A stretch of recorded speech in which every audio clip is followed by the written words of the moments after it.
una frase de cajón, pero es un ministerio que yo hoy por hoy me doy cuenta que realmente nació en el corazón de Dios y el Señor ha ido madurando con el paso de los años.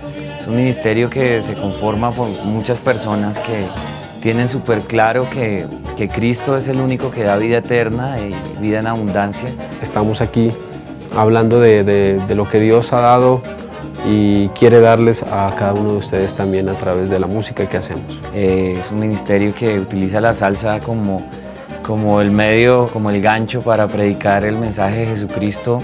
Hemos tomado muy en serio lo que Dios ya nos regaló. O sea, Dios nos dio un regalo y la idea es no quedarnos con él, la idea es compartirlo. Empezamos a juntarnos algunos hermanos que nos encontramos en la universidad, pues, estudiando esta carrera de música y cada quien ponía su pedacito y empezamos a cantar en la misma universidad, empezamos a visitar otras universidades aquí en Bogotá, como la Nacional, Antonio Nariño, empezamos a ser parte del programa de Rumba Sana de la alcaldía, después visitamos cárceles, en fin, centros comerciales.